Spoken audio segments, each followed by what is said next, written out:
అందరికీ నమస్తే. Welcome back to our channel dope of knowledge. Last వీడియోలో చెప్పినట్టు ద్రౌపది వస్త్రాపహరణకు మూలం శకుని అన్న ఉద్దేశంలోనే అందరూ ఉంటారు. కానీ చాలామందికి తెలియని మరొక విషయం ఉంది. అదేంటో ఇప్పుడు మనం డీటెయిల్గా తెలుసుకుందాం. దుర్యోధనుడు శకుని పథకం ప్రకారం జూదంలో ధర్మరాజు తన సమస్త సంపదను సోదరులతో పాటు ద్రౌపదిని కూడా పందెంలో పెట్టి ఓడిపోతాడు. అప్పుడు దుర్యోధనుడు ఏకవస్త్రగా ఉన్న ద్రౌపదిని సభలోకి ఇచ్చుకురమ్మని ఆజ్ఞాపిస్తాడు. అప్పుడు ద్రౌపది ఈ పాపాత్ములు ధూర్తులై జూదమాడటానికి సిద్ధపరిచారు. మోసంతో అతని సర్వస్వాన్ని గెలుచుకున్నారు. ఇతడు ముందు తన తమ్ముళ్లను తన్ను ఓడిపోయి నన్ను పందెంగా పెట్టాడు. నన్ను పనంగా పెట్టడానికి అతనికి ధర్మానుసారంగా అధికారం ఉందా లేదా అనేది నేను తెలుసుకోవాలనుకుంటున్నాను. ఇక్కడ సభలో అనేక కురువంశీయులు కూర్చుని ఉన్నారు. వారు నా ప్రశ్నకు సమాధానం ఇవ్వాలి అని కోరుతుంది.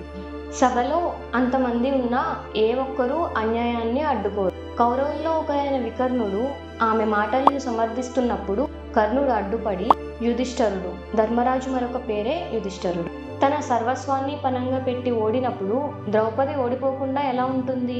ద్రౌపది ఆ సర్వస్వంలోనిదే కదా. ద్రౌపదిని పనంగా పెట్టడంలో పాండవుల అంగీకారం లేదందామా?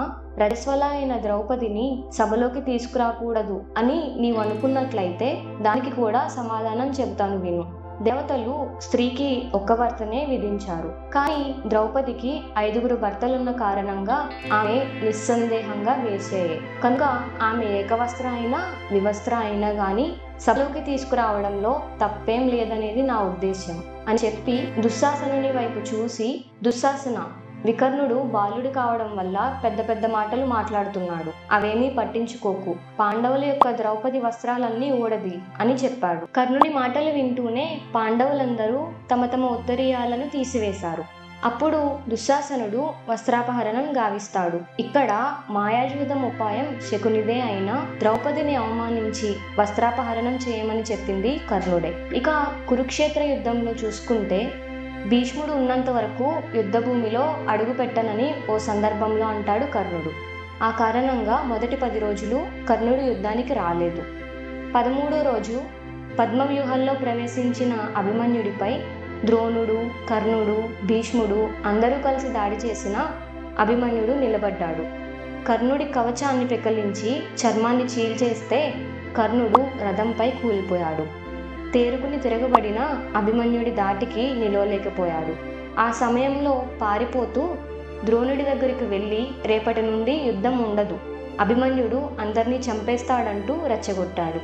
ఆ సమయంలో ద్రోణుడు, అశ్వత్థామ, కృతవర్మ, కృపాచార్యుడు, భీష్ముడు అందరూ ఒకేసారి విరుచుకుపడగా కర్ణుడు వెనుక నుంచి దొంగచాటుగా అభిమన్యుడి చేతిలో విల్లు కింద పడేలా అస్త్రాలు సంధించాడు. ఆ సమయంలో నేల మీద పడిపోయిన అభిమన్యుడిని నిరాయుధుడిగా ఉండగా చుట్టుముట్టి చంపేస్తారు. కురుక్షేత్రంలో 14వ రోజు భీముడు, కర్ణుడి మధ్య హోరాహోరీ యుద్ధం జరిగింది. భీముడు కర్ణుడి రథాన్ని కూల్చేసి సారథిని చంపేస్తాడు. భీముడి దాటికి తట్టుకోలేక ఏకంగా 3 సార్లు వెన్ను చూపించి పారిపోయాడు కర్ణుడు. ఆ తర్వాత అశ్వత్థామతో కలిసి వచ్చి తిరగబడి భీముడిపై పైచేయి సాధించాడు. తనని చంపేసే అవకాశం వచ్చినా కుంతికి ఇచ్చిన మాటలకు కట్టుబడి భీముడిని వదిలేస్తాడు. కురుక్షేత్రంలో 14వ రోజు రాత్రి కూడా యుద్ధం జరిగింది. ఆ రోజు యుద్ధరంగంలో దిగిన ఘటోత్కచుడు కౌరవసేనని చీల్చి చెండాడాడు. తన దాటిని తట్టుకోలేక ఇంద్రుడు తనకు ఇచ్చిన శక్తి ఆయుధాన్ని ప్రయోగించాడు కర్ణుడు. కురుక్షేత్రంలో 16, 17వ రోజుల్లో పూర్తి స్థాయిలో రంగంలోకి దిగుతాడు కర్ణుడు. ఈ 2 రోజుల్లో ధర్మరాజు, నకులుడు, సహదేవుడు భీముడిని ఓడించినా చంపే అవకాశం వచ్చినా కుంతికి ఇచ్చిన మాట ప్రకారం చంపకుండా వదిలేస్తాడు. ఆ సమయంలో అర్జునుడు, కర్ణుడు మధ్య హోరాహోరీ పోరు సాగింది. అభిమన్యుడిని మోసం చేసినట్టే అర్జునుడిని కూడా దొంగ దెబ్బ కొడదాం అనుకున్నా అది ఫలించలేదు. యోధులందరినీ ఓడించి అర్జునుడు కర్ణుడితో తలపడ్డాడు. ఒకరు ఇంద్రపుత్రుడు, మరొకరు సూర్యపుత్రుడు. ఇద్దరి మధ్య హోరాహోరీ పోరు జరిగింది. ఆ రోజు కర్ణుడు తన దగ్గరున్న సకల దివ్యాస్త్రాలను ప్రయోగించి అర్జునుడి కిరీటాన్ని కింద పడేస్తాడు. ఆ కిరీటం ఇంద్రుడు ఇచ్చిన అత్యంత శక్తివంతమైనది. అందుకే అర్జునునికి మరొక పేరు కిరీటి. ఆ సమయంలో తలపాగా చుట్టుకుని యుద్ధం కొనసాగించిన అర్జునుడు కర్ణుడు కిరీటాన్ని, కవచాన్ని పడగొట్టేస్తాడు. ఆఖర్లో కర్ణుడు రథచక్రం భూమిలోకి దిగిపోయింది. ఆ సమయంలో రథం నుంచి కిందికి దిగి కూడా యుద్ధం చేస్తాడు. అప్పుడు ధర్మం గురించి కర్ణుడు మాట్లాడితే శ్రీకృష్ణుడు ద్రౌపది వస్త్రాపహరణం, అభిమన్యుడి గురించి ప్రస్తావించి ఆలస్యం చేయకుండా అస్త్రాన్ని సంధించు అర్జున అని ఆదేశించాడు. అలా కర్ణుడు నేలకొరిగాడు. అరణ్యవాసంలో ఉన్న పాండవులు ఆ సమయాన్ని దివ్యశక్తులు, దివ్య అస్త్రాలు పొందేందుకు వినియోగించుకుంటే దుర్మార్గుడైన దుర్యోధనుడితో చేరి మరింత పతనమైపోయాడు కర్ణుడు.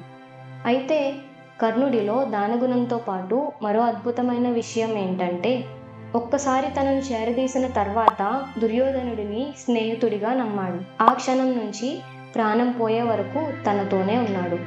చాలామంది దుర్యోధనుడు కర్ణుడి శక్తి సామర్థ్యాలను, కవచకుండలాలను చూసి తన లాభం కోసమే అతనితో స్నేహం చేశాడు అని అంటారు. కర్ణుడు కూడా అర్జునుడిపై పగ సాధించడానికి దుర్యోధనుడితో జతకట్టాడు అని కూడా అంటారు. అది నిజమే కావచ్చు, కానీ తర్వాతి కాలంలో వారిద్దరి స్నేహం నిజమైన ప్రాణ స్నేహంగా మారుతుంది. ఎందుకంటే పాండవులను లక్క ఇంట్లో పెట్టి దహనం చేసినప్పుడు లోకమంతా పాండవులు చనిపోయారు అనుకుంటుంది. నిజానికి అప్పుడు దుర్యోధనుడికి కర్ణుడితో అవసరం తీరిపోతుంది. కానీ దుర్యోధనుడు కర్ణుడిని విడిచిపెట్టలేదు. రాజ్యం వెనక్కి తీసుకొని పొమ్మని అనలేదు. తన దగ్గరే పెట్టుకొని గౌరవించాడు. కర్ణుడు కూడా కుంతీదేవి తన తల్లని, పాండవులు తన సోదరులని తెలిసిన దుర్యోధనుడిని విడిచిపెట్టలేదు. తన ప్రాణం పోయేంత వరకు దుర్యోధనుడితోనే ఉన్నాడు. అందుకనే అంటారు జీవితంలో కృష్ణ, కర్ణులు వంటి ఇద్దరు స్నేహితులు ఉండాలి అని.